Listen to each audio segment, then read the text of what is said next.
Dietary changes appear to be shifting universally towards a diet dominated by higher intakes of calorie-dense foods, corn syrup and sugar, animal products, and oils, thanks to global agricultural policies that have built in a long-term focus on creating things like cheap corn.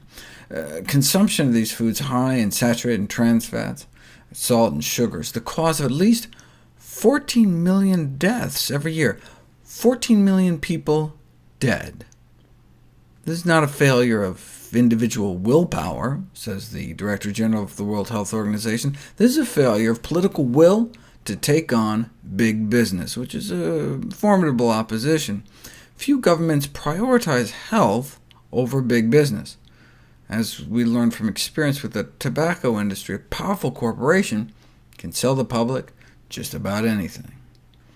This is difficult terrain for many public health scientists. It took 5 decades after the initial studies linking tobacco and cancer for effective public health policies to be put in place, with enormous cost to human health.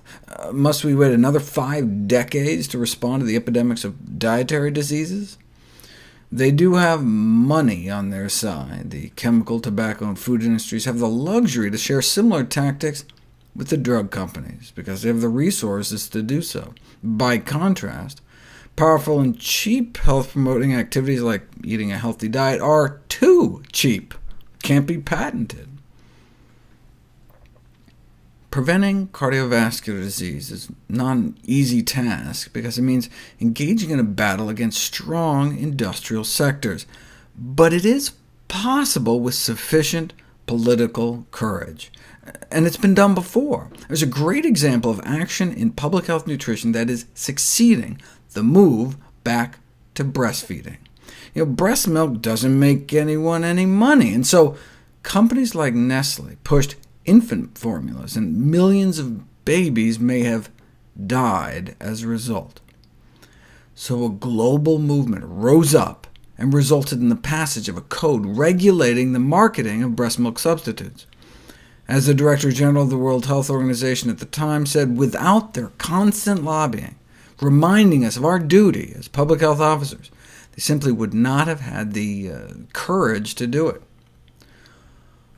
What has this got to do with nutrition and food policy now?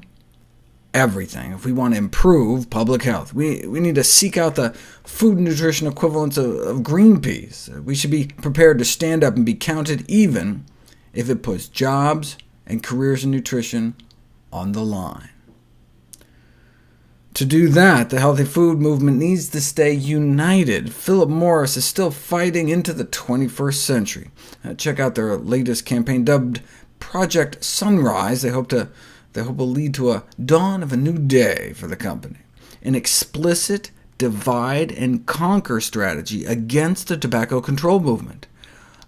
This is from the actual internal planning documents.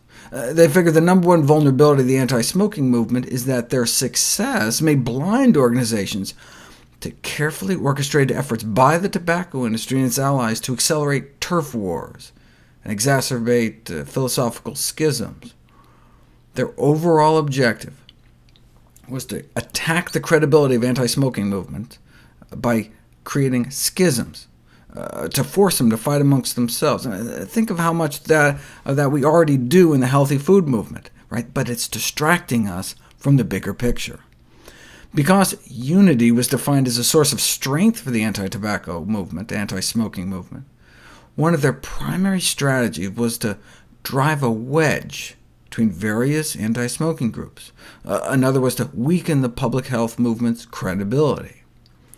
One strategy to weaken the credibility of anti-tobacco groups is to develop communication strategies to demonstrate the extremism of the health prevention movement. First tobacco, then alcohol, then meat, then who knows? Not only are tobacco lawyers a bit spelling challenged, but public health groups are part of a health promotion movement. Health prevention is more the purview of Big Ag.